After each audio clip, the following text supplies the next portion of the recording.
All right, well, we'll go ahead and start. I'll just welcome everybody to this Life Members event. I'm Katie Alexander, the current chairman of the Member Resources Membership and Life Members. I'm in Kentucky, and we were just talking about how excited we are to go to Rhode Island this year. I hope all of you all plan to be there as well. So I'll go ahead, going down the agenda, I'll turn it over to Johanna.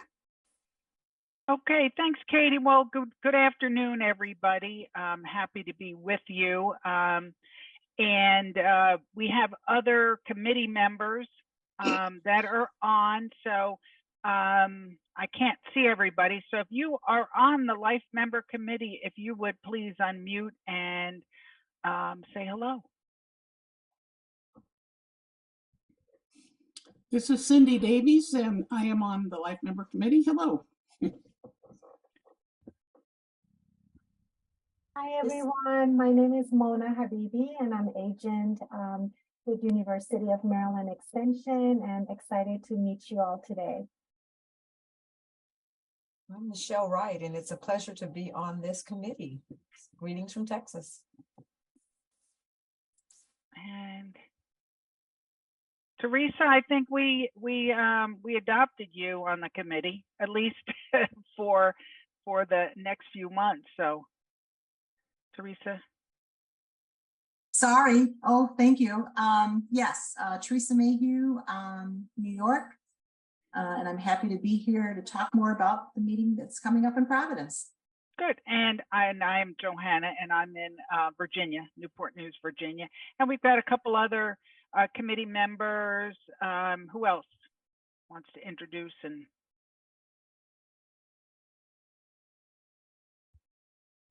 okay, and I know a couple might still be coming on. So wonderful. Okay. Pat's on the pardon? Pat Brinkman's on the call. Okay, I see Pat. Yeah.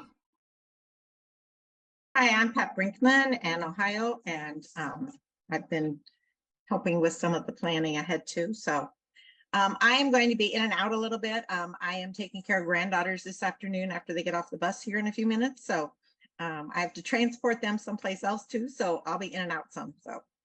Okay, well, thank you. And I'm pretty sure there's a couple more who'll be joining us. All right, well, we're going to start off the afternoon with a couple questions. So we always enjoy sharing what's been happening with us, what's been going on since we all got together in Raleigh last year. And so I'm kind of going to be the timekeeper, but I'm sure we'll have plenty of time. But one of the questions we'd like to start off with is share how you deal with the winter doldrums or cabin fever. And if time permits, what are you most looking forward to this spring and summer? So I'm not necessarily here in Virginia, but many of you have had winter. I mean, with a capital W this year. So if you'd like to share what you've been doing and maybe how you deal with the winter doldrums and cabin fever. So I won't call on you. So if you all just want to unmute and take turns, we'd love to hear from you. Hi, good afternoon. This is Joanne. I'm representing Texas. So the way I've been dealing with winter is going to the beach because it's really hot. Thank you.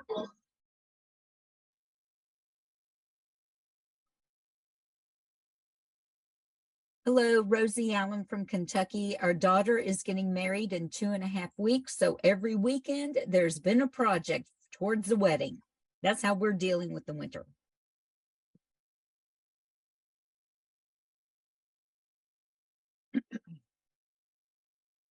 This is Teresa Terry from New York, and I joined my first ever book club. So it's been a lot of fun, and I'm also just trying to get back into the reading habit. Hi, this is Barb O'Neill. I live in Ocala, Florida, and it's 82 degrees today, so there's not much to deal with as far as snow goes. One of the things I enjoy doing pretty much year round is playing bocce outdoors, and I now am captain of a bocce team with 5 men. So our team name is Bocce Barb and the Boys. A lot of fun. Donna. I'm in southern Iowa, and the winter has not been as bad here as some years, but I spent some time in January in Florida and February in Arizona visiting daughters. And the best thing has been, after years of traveling the whole state of Iowa, now when the weather's bad, I just roll over and shut the curtains. And I don't have to think about how much earlier I need to leave or packing the shovel and the boots and all of that.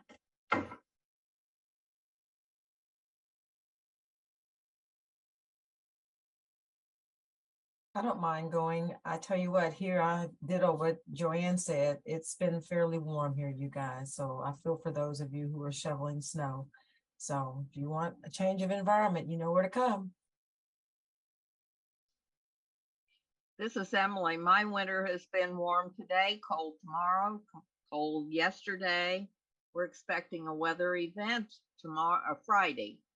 So we haven't had that much snow here, and I'm right at the tip of Lake Michigan. So sometimes we have lake effect. This is Debbie Matthews from Alabama. It's warm here today, but I'm like Emily. It's hot and then it's cold. It's all over the place. I've gone through the winter by singing. I'm singing with 2 ensembles and 2 choirs. So that's what I've been doing.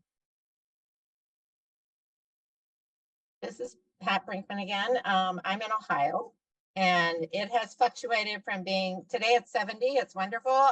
Tomorrow it's supposed to be, I think, 30s maybe again, or 40. So we fluctuated back and forth. I got a dog this winter, so that's kind of how I'm, she's getting me to walk outside and everything else, but she's keeping me busy.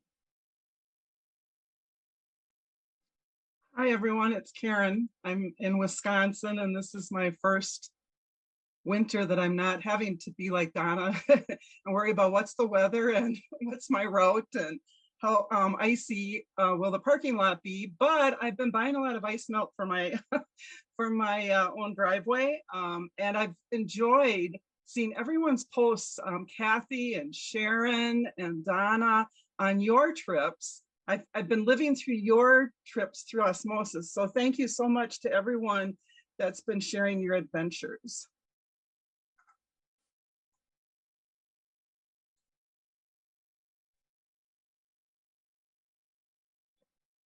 This is Sharon in Northern Nevada, Gardnerville, Nevada.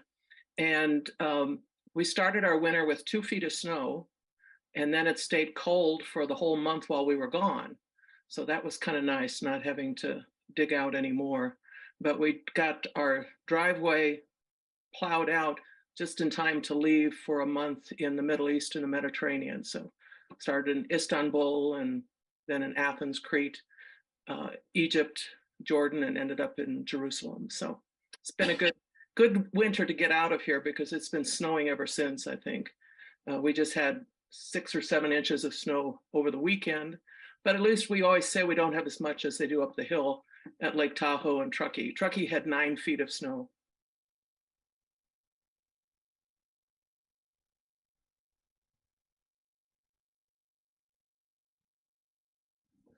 This is Cindy in Albuquerque, New Mexico. And we've had all of the storms that hit California, got us right after that, and then moved east. So it's been really windy so far. But I have been spending a lot of time this winter reading and catching up with my stack of books that I've been trying to get to probably for 15 years. But I've also made a point to go out to eat with one of my girlfriends once a week and really catch up with some of the people that I love dearly, but I just don't ever get to see. So it's been really fun to just get those acquaintances back in as they should be, and also just has given me a chance to have something like that to look forward to, so I can get out of the house and do something fun every week.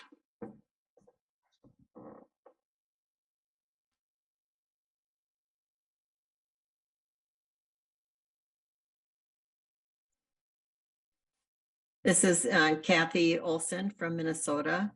As Karen mentioned, we've had lots of snow up here. We had about 20 inches last week with 3 and 4 foot drifts. So it took my husband all day to clean out the driveway and the sidewalk at our house.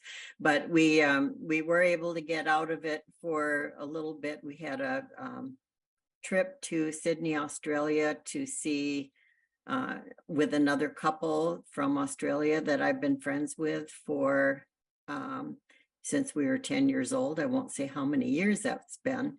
And then we took a trip, a cruise around New Zealand together. So we had a chance to be in some good weather and miss some of the winter weather up here, but we got it nailed to us after we got back with all that snow.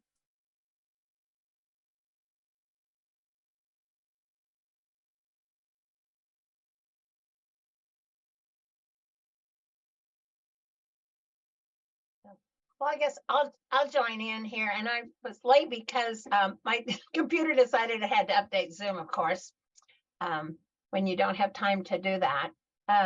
Yeah, like every place else, we've had a lot of snow, and even though I'm in the desert part of Colorado, where normally we don't get snow, we still have 5-foot drifts on the sides of the roads from the snow the middle of December.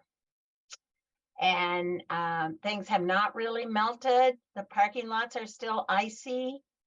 It is not fun. I'm looking forward to I don't really want it, but I wouldn't mind having a hot, dry summer.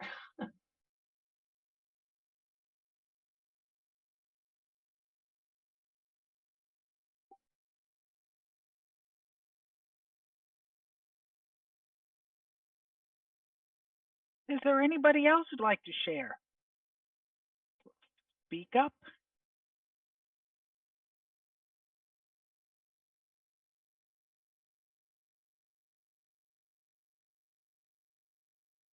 Okay, thank you, everybody. I'm kind of jealous of all the, not of the snow necessarily, but of all the traveling. So I'm looking forward to starting traveling next month. But actually, I work with the FNEP and SNAP-Ed, and my team is planning a 4-day kind of study tour of Puerto Rico in April. So we're going to be going down to 10 of us are going down to Puerto Rico to kind of investigate and learn from our peers, and especially after their hurricane, how they've managed to work with FNEP families and the impact that they've been making with those families. So that's something to look forward to. So, all right. So I'm going to turn it back over to Katie. Or actually, Teresa's up next. Teresa Mayhew is up next. So she's going to share something new and different and exciting, and we hope you'll all, when you come to Providence, will participate. Teresa, Terry. Thanks so much, Johanna. Yes.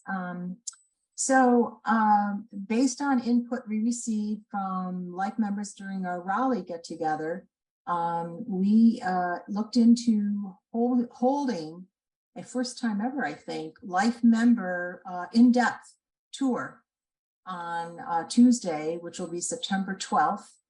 And we are going to be heading to a beautiful mansion in Bristol, Rhode Island, about 30 minutes outside of Providence, overlooking Narragansett Bay.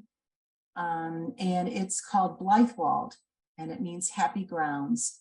And it's a mansion that was built at the beginning, the turn of the century, last century. And if you are at all addicted to the Gilded Age or, oh gosh, what was the big one? Newport. Well, Newport, but I'm thinking the show. It just went out of my head. Downton Abbey. Downton Abbey. Oh my God, I can't believe it. It went away.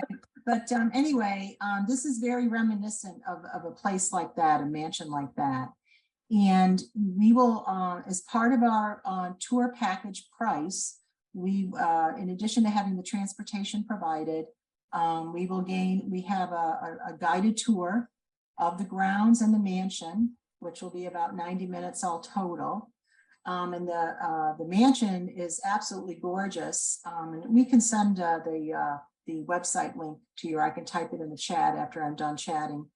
And it's, I forget how many rooms, but it's really beautiful. It's very well preserved. They have extensive grounds with different kinds of gardens and an arboretum, and it's really just beautiful based on all the pictures I've seen and the history with the family. They have there is accommodations for those that might have limited mobility, because that was a concern if anyone had mobility issues. And so in addition to the dosing or the guided tour, then at the end, we will be ushered into an area where they will have an afternoon tea for us. And I just want to go really quickly because I pulled up the information. I'm going to be looking at their website really quickly. I don't want to leave anything out. But one of the reasons why we looked at this is it's the one of the most fully developed and intact examples of the country place era in the U.S. And it's also highly valued for its artistic value in representing the influence of the arts and crafts movement in this country. And they say that the gardens, the mansion, and the outbuildings are together and important in the development of 20th century New England country home landscape. So, it really looks like it's going to be absolutely gorgeous. They talk about the mansion with its layout, with its kitchen, laundry, and other conveniences, and the 1909 garage with its fueling and repair facilities. So again, if you follow Downton Abbey, you remember how all those new conveniences that we take for granted today were just being introduced during their lifetimes. And then the grounds just look absolutely exquisite. And just really breathtaking. And as far as the tea, I wanted to talk about, give you some information into that. Let's see here, let me go down. Tips for an enjoyable visit. Here we go, tour add-ons. It says everything's better with food. Just so you know, they usually have, several different types of tea, freshly baked scones with sweet cream, a 3-tier tray with sweets and savory treats. And some of the examples they have served in the past, orange cranberry cream scones, cheddar and chives savory scones, cucumber and whipped cream cheese sandwiches. I don't think you could have a British afternoon tea or themed afternoon tea without the cucumbers. They also have smoked turkey sandwiches, savory quiches, ambrosia tarts with coconut pudding, carrot cupcakes, and then honey chocolate pralines. And so it looks absolutely lovely. They also have a gift shop that's available for your purchasing pleasure. So it really looks like the total package. I mean, it's not quite, Newport, but it's the next best thing, I guess, to going to Newport, which is a distance yet from there. So I don't really have a final cost yet on this package, but we want to bring it in for under $100, and that would include everything. It's really a real treat. We thought something that would really be a real signature event, an inaugural event for us, perhaps. And I just wanted to share that with everybody, that this is going to be offered where life members will have first come, sign up. And then if we need to open it to other people to fill the bus, we'll do that. We wanted to give it a try, and I think it'll be really neat opportunity, and a really nice way to build a memory and when we're in Providence together. So.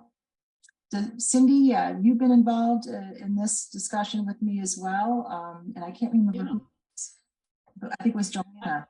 And guests too. If you're bringing a spouse or a guest, definitely we would encourage them to come, attend too. Yeah. Right. I mean, Now something, that they my husband's already on board. So, you know, I mean, there's, especially with the garage facility and so forth and the gardens, and then you can walk down to the bay. So, you know, you really can kind of really take in all the space there. So, yeah, definitely. So. And for those of you who haven't been to a annual session since we opened the life member part to an a la carte registration, it really is a nice opportunity to go to annual session a little bit cheaper. And so, though this might be a little more expensive of a offsite tour, it will also be something that you don't have to pay the full registration fee. So you might consider that. Last year, I think, was our first time, Will, correct me if I'm wrong, but that we did an in-person annual session where we offered the kind of a la carte thing. And it really was quite nice because it does help save money for those of us who are no longer working for university systems and have way to pay it. Our way is through our own pocket now. So then you got this event on Tuesday to look forward to, which I think will really be a fun thing. And we would also love the opportunity to visit more with you life members that are attending and are talking about maybe doing just kind of an open room for visiting on Tuesday morning as well, which is often when we have our session, the life member session. So we really encourage as many life members as can get there. It might be close for some of you. It's quite far for some of us, but what a fun chance to visit another part of the country, which is one of the things that I love most about annual sessions. So hope you will join us. Terry, will you put the name of the sure. home in the chat box? We can look up the link, but if you just put, I didn't get the name written down. Oh, sure. It sounds lovely. Really, thank you all for the extra effort to arrange something special like this. We thought it sounded like a lot of fun. Let me just make sure I spelled it right. Hold on a second. I got to get up close and personal here. Oop, I don't think I did. No, I think I did. All right, let's see. It's kind of an unusual name. And there'll be a good write-up in the conference registration, the annual session registration. So there'll be a write-up about that too. Yeah, and Shauna Henley, one of the tri-liaisons, she really embraced this whole idea. I have to say, when I mentioned it to her, she's the one that ran off and discovered Blytheville for us. And so she's really excited about it. And, you know, and it really, you know, is really catering to us that, you know, again, we no longer really have to attend an in-depth that we have to go back and teach about, you know, or you know, avail ourselves of some of the research or whatever to assist us in our jobs. So this is really an opportunity to really do some fun exploring right outside of the city proper and go out, you know, towards the bay. And of course, we're going to be guaranteed a gorgeous day, weather perfect day. Hopefully no snow to shovel, but it's a great time of year. September is a great time of year to visit the Providence area. So it's great. And hopefully we get a sellout crowd and fill the bus. And I guess if this is successful, it probably is never too early to start planning for next year. Where are we going to be next year? Is it Phoenix? It's Tucson, I believe. Tucson. Oh, Tucson. Oh, yeah. Tucson. Yeah. Tucson. Okay. Yeah. Yeah. Yeah. Go to Tombstone. And probably we'll do some fun trivia or something fun. Talk about something to kind of prime the pump a little bit on our ride there, just to get everybody ready and acclimated. And white gloves optional for the tea, but you know, feel free to pack a pair if you are so inclined. So again, we can have a lot of fun with this. A lot of fun. Oh, thank you, Terry. Let's see. Next one, I got Katie back on. If you're not quite sure, Katie, I guess we put this on thinking, is it maybe Michelle can help out? Is it too early, too late for the next item? Well, that's what I was double checking with Will too. It's about if you want to be a judge for awards or reviewers for the poster sessions and concurrent sessions. And I asked Will if there was a deadline. He said there wasn't one, or that he didn't have one from Sam Kennedy, but the sooner the better if you're willing to do that, to let her know. And we can type her email address in the chat box. If you want to do that, it's probably easier just to email her and let her know. And then if Michelle, if you have anything else on that topic. No, she's your best contact, so that, because it just depends on what the committee has decided. So I would definitely follow up with her. Sam could surely help. Yeah, and if I could just add, if you guys are interested in helping with the call for proposals, that is, it opens December 1st of every year for people to submit, and it closes at the end of January. So if you're interested in being a reviewer for those proposals for annual session, I would recommend you go ahead and mark your calendar, put a reminder on there for December to reach out to us if you haven't already seen the notice of how to sign up to be a reviewer. We can put you in touch with the folks who are handling that and make sure you get signed up for it. And then for awards, usually we gather the judges at the beginning of each year, and usually by mid-March, which is the deadline for awards applications, mid to late March, the judges are finalized and notified of what they're going to be expected to do. And then you usually get everything by like beginning of April to mid-April. And you have, usually it's 2 to 3 weeks to do the judging. So Samantha Kennedy is our VP for awards for this year. So if you want to sign up for that, you can reach out directly to her. Katie put her email address there. You can also contact the office, ask for me, I'll put you in touch with her. But those are just 2 reminders if you want to put them on your calendar. Usually around December, you can start signing up for being a reviewer or a judge for that. Thank you so much. We appreciate your help. Thanks, Will. Okay, question the committee had for all of you. What does, if you know it, what does your state affiliate do to encourage NEAFCS life membership? So your state affiliate, what do they do if they do anything to encourage NEAFCS life membership? And do any of your affiliates have life membership for the affiliate? In Iowa, when someone retires or is getting ready to retire, the affiliate president makes contact with them to let them know about the opportunity to be a life member. And then as they, like our affiliate does monthly email newsletters to the members, they include all of the life members along with the active members so that we know what's happening, and we're welcome to join in any event at any point if we would want to.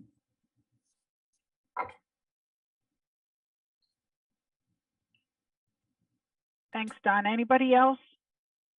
It's okay if you don't know, but we were just trying to identify ways of to encourage more life membership.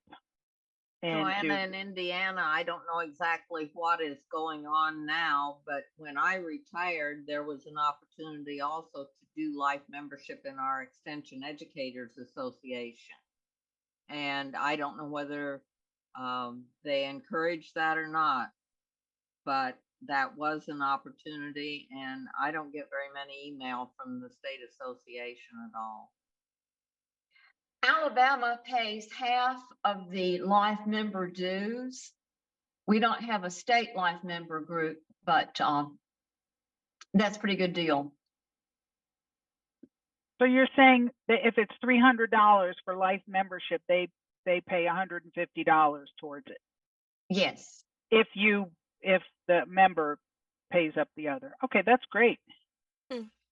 That has happened in New York State in the past too. Not in their most recent history, but last century. This is Barb. In New Jersey, where I was a member, typically it was kind of like what Donna said, that people kind of knew you were leaving the university, and either you would reach out to the treasurer or the treasurer would reach out to you and send you the life member application. And a number of our members, myself included, if they had what we called sundry accounts at Rutgers, where you kind of earned your own money through honorariums or speaking fees, whatever, and you had it set up in a university account, they allowed people to use the university account money to pay those life member dues. So they didn't really have to pay it out of pocket, which is kind of nice. That was encouraging for some people to do it that way. ESP, the same thing with their life member dues. And currently, what they do to connect with us is that there were a lot of virtual meetings, obviously, during COVID, not so much anymore, but we were always included on those Zooms. And the dues that we pay annually are $15. That the treasurer sends us an invoice for every year. And again, I'm not sure what that's based on, whether it's a percentage of something or whatever, but for a while there, it's been $15. It hasn't changed. I want to say in Texas, what we do often at our state meeting, the past president, that would be her responsibility to get on and to visit with the membership to encourage them to do that. So that's what we do at ours. And some districts in our state also help to pay. It just depends on which district and if the district has the finances to be able to do that. But we do encourage that those that are retiring do join life members. Hi, this is Chris Kniep. Am I connected? Yes. You can't see us, so Okay, we're all nodding our heads and you can't see. Okay, I, as Karen Dickrell said, I am driving across the state to attend the meeting, so I just pulled over to say hi. And in Wisconsin, as people retire, they are contacted and they have the option of becoming a life member with the national affiliation, or what we call in Wisconsin an honorary member, but which pays no dues, unfortunately, to the National Association. But it keeps you on the list of people who are contacted and getting the newsletter that's sent out periodically, invited to the statewide meetings that we have, and again, just to keep that connection going. And Karen and I both serve on that membership committee in Wisconsin, and we're trying to encourage more membership and more things going on. So I'm going to mute again and get back on the road, but hi everybody, good to hear your voices. You too, Chris, drive safe. A thing I would add that obviously if somebody doesn't join as a life member right when they retire, they're probably not going to. So we have always been pretty aggressive with that. And for those of our members who have been active at the national level on committees and going to lots of conferences and so forth, that's often been their retirement gift from their colleagues. But it can be a hard sell because if they're no longer working, yeah, so, but we work hard at trying to get them to. I appreciate it. Anybody else? Yeah, in Arizona, it was kind of like Barb was saying in New Jersey. Oftentimes as faculty, we had accounts. We sometimes called them the sock, where you would stash money that was left over from whatever workshops or indirect costs on grants. Sometimes it depended a lot on who was in charge and how much leeway they gave you to use that funds, but that's often how people would pay for life member dues as well as professional dues. So I'm not quite sure how they're doing it right now, because it did depend sometimes on who was in charge and how they interpreted the rules for some of that money. I'll mention in Colorado, we do have what we call an associate membership. And so it could be for, sometimes it's the specialists who are only working part-time or something, or part leave with family consumer who might pay that dues. And I believe it's now $30 a year for that membership. But also there are a number of the retirees who are not life members, or like me, I do the associate also. Because we get the communication, we get invited to their annual meeting and dinner. We also didn't have it for a couple years because of COVID, but I've always had some kind of a professional development, which is more of a retreat and a social couple days kind of thing someplace, and we get invited to participate in that also, and so it keeps them connected with that. Something similar in Kentucky is, I think it's like the second Tuesday of June.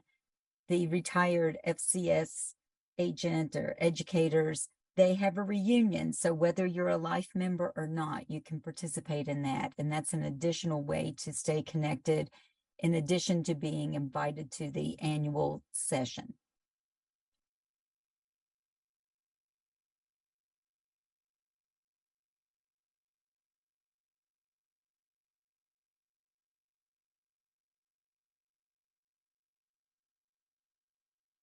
Well, I'm glad to hear that there's a lot of activity out there, and that you all are that your affiliates are doing a variety of things to encourage life membership, and so we don't lose that knowledge base and expertise and membership. Okay, one other. Let's see. We are going to have an annual, a life member session like we normally do at annual session, and it's going to be Tuesday morning. I know that the afternoon in-depth will be our trip to Blythewood, Wold, but we are going to have that Tuesday morning session. Not sure exactly what time, but it will. It'll be on the agenda, but we wanted to know what you would like to see shared, offered, included in that session. So if you can come up with any ideas now, we're taking notes, but we did want to keep that time specifically on the agenda for life members. Other committee members can mention what we've done in the past. We've had association leadership come in and offer greetings and sharing what's been happening. I just want to say I'm really excited that we're able to do the in-depth like this year, because I know a couple of years ago, and it may have been the meeting in Omaha or Lincoln, I can't remember which place, that we tried to set something up for an off-site, and it was just a real challenge because of the time limit, trying to tie it into that hour and a half or 2 in the morning. So I think this is really wonderful, and I want to really compliment the planning committee for maybe getting this off the dead wood. And so now Arizona gets the challenge to figure out something fun. But who was it wanted to go to Tombstone? That might be an idea. So lots of things to do. But anyway, appreciate that, and thanks for doing it. As you will learn, and those of you that come to Providence will know that it's a real foodie place. So, and we're trying to do something a little fun for the welcome event. I'm not going to share too much yet because it's still being finalized. But if there is, something culinary that we might want to do, if you're interested, let us know, and we'll try to see what we can come up with. But just so you know, per capita, Providence, Rhode Island has the largest number of donut shops of any city in the United States. So just we could take our meeting off site and walk to the donut. There's a lot of shops right in the area, let me tell you. So anyway, and I know they're not the most nutritious of all food offerings, but when in Rome, Teresa, And, would there be anybody from Johnson and Wales, or perhaps they're doing other things at the conference? But well, that is something there are 11 universities and institutions of higher learning in the city. So we are reaching out to those universities to try to see what so I can go back to the tri-liaisons, to Shauna in particular, and just see so that, we could see what might be available to us, what the interests of the group might be. I just remembered from those years ago when we were in Providence at Johnson and Wales, it was the culinary oh yeah. institution that did some fun things with us at that conference. And maybe not for an hour, but that's just a thought. Or, again, it might be something that we can do ourselves, just if we're equipped with a lesson plan or some ideas, or we can pursue it.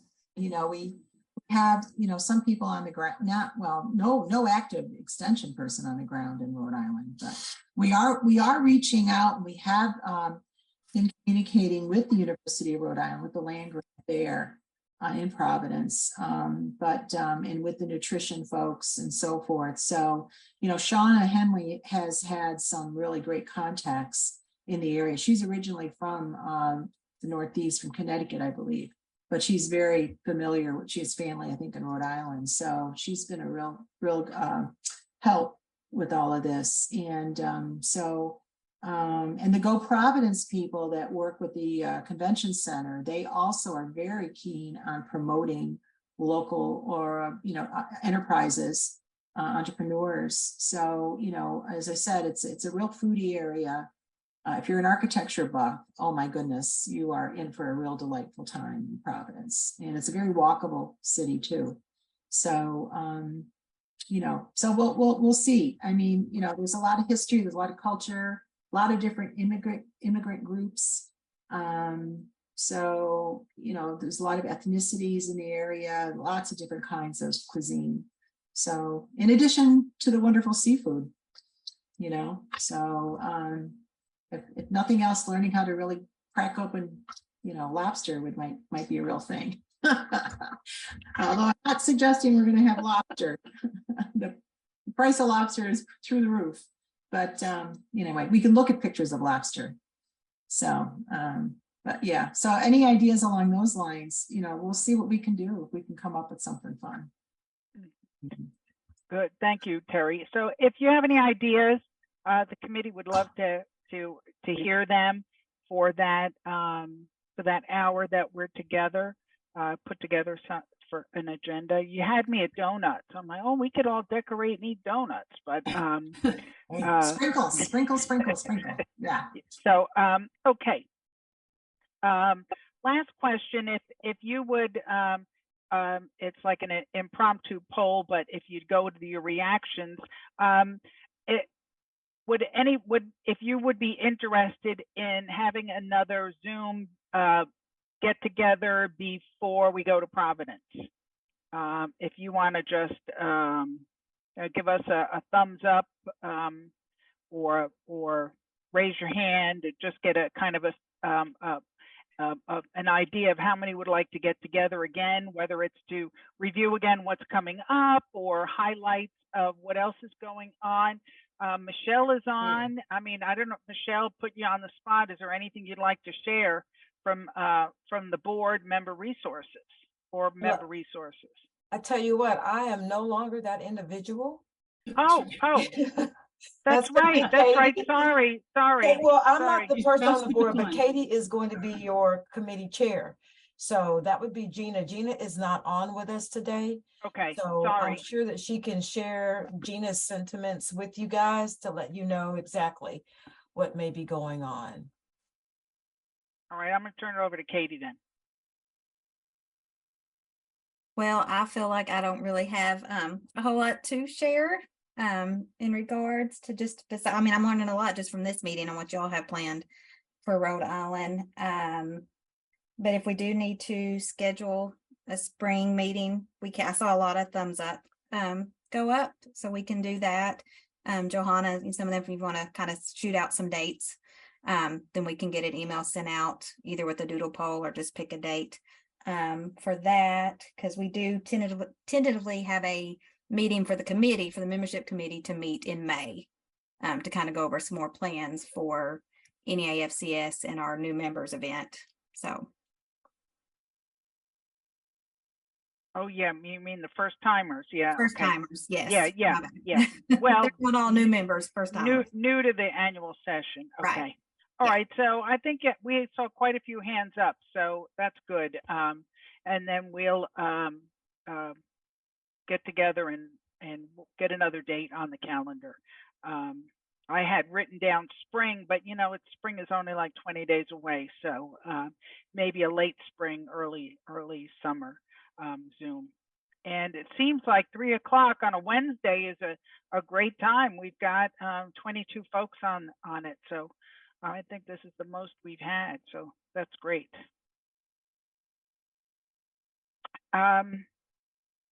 Anything else anybody would like to share? This is Emily. I really like this format rather than the one that I participated in, maybe the first one where we were kind of divided up into little groups of 3 and 4 or whatever. And you really didn't get to visit, quote unquote, with everybody that was on the conference. And I think this has worked out, at least I think it works out nicely to have everybody participating.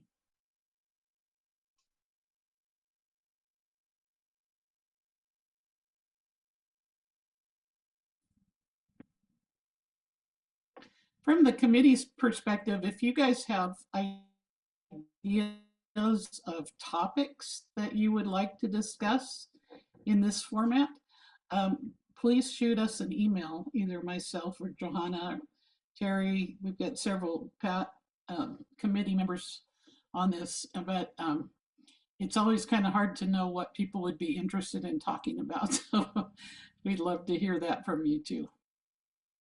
Yeah, I mean, anything from legislative issues that nationally or locally that affect families, I guess they all do, but FCS in particular. But from what's happening with everybody and what everybody's been doing. So I hope to join your ranks very soon with it, though. I feel like I've been an honorary life member since 2007. Since I was on the board with Luann. But anyway, okay. Katie, I'm going to turn it over to you for last words. And okay, well, like she said, this is a really good crowd, so I want to thank everybody for taking the time to get on here. I know I'm even more excited about attending Rhode Island. I'm thinking maybe a walking donut tour and seafood every night for dinner, maybe.